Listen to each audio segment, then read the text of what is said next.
if I were to name a few benefits of these events and programs, such as RISE and Start Me Up, you just mentioned, I think one of the key things is it helps startup get the name out onto a public stage to let people know what they're doing, that they're actually here, and for a chance for people to actually meet the founders and talk to them in person. Because it's very difficult to arrange private meetings. Imagine how many meetings can you arrange in a single week, right? But at an event like that, you can meet thousands of relevant visitors and investors / potential customers in person.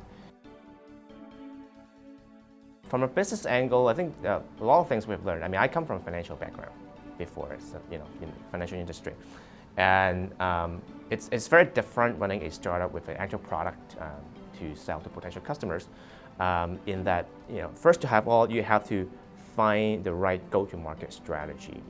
We as Kazoo, we have a particular technology that we want to push out to the market.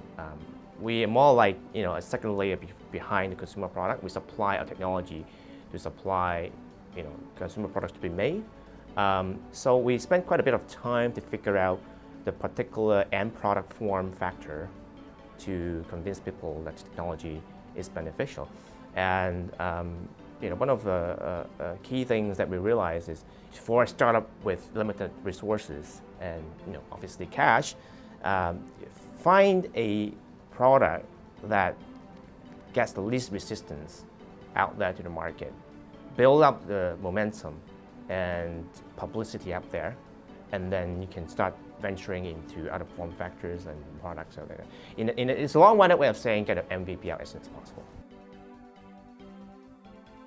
In Hong Kong, I think Hong Kong is still relatively, compared to similar regions around countries in our own region, like Singapore, for example, it's still a bit new in the game, so to speak. I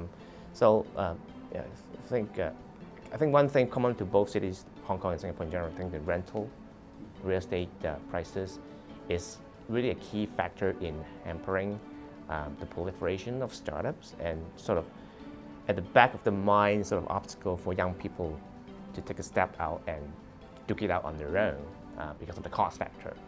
That's one key thing. Another thing is, it takes time for the mentality of working at startup to build up in Hong Kong young people's mind. It's improving, but we still have a lot of work to do.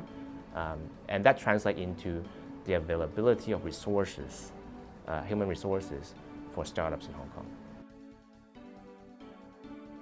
I think in general, Hong Kong is geographically in a great location to build hardware startup because of its proximity to Shenzhen, China for manufacturing, cheap source materials and electronic components. Even Sham Shui Po has a great wealth of electronic gadgets and junkies. It's just that the city itself was built based on the legacy of financial and real estate industries. So a lot of talents were drawn into those industries, not so much into engineering, which I hope is changing as the startup scene builds up.